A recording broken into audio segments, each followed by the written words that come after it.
Origins Wolverine. Pretty good, entertaining movie, but if I'm real honest, it was quite a letdown, a little bit of a disappointment. I'm a huge fan of X-Men 1, 2, and 3, and this movie just didn't quite pull it off to that scale. The biggest disappointment for me was the other mutants that he was fighting alongside with and killing alongside with. Liev Schreiber, I think his name was his brother. He did a pretty good job. Wasn't really sure what kind of mutant he was, but he did a good job acting. The other mutants I thought were horrible. There's this big fat blob dude, and like he doesn't do anything, and he's just a big fat blob dude.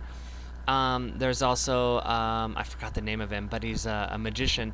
He throws like a stack of playing cards at Wolverine, and it pushes him back like 30 yards through a brick wall.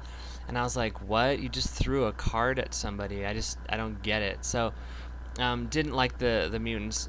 Nowhere near the mutants that are in X-Men 1 and 2 and 3. I mean, seriously.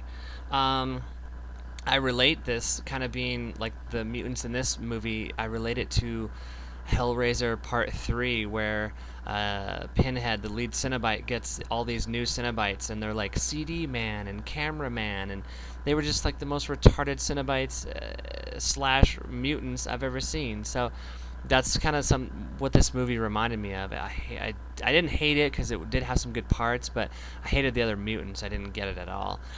I feel like X-Men Part 2 did just as good of a job as showing Wolverine's origins and where he came from in Part 2 X-Men. I thought that was just about as good. I would have liked to have seen so much more in this movie, more dark, individualistic, like just him growing up as a boy, just dark, solitude, just him learning his powers and just going all through this stuff. I think the movie just like jumps really quickly to all of a sudden he's this 35, 40-year-old man, and he's killing with other mutants. I just wish it would have like done more of him as a child.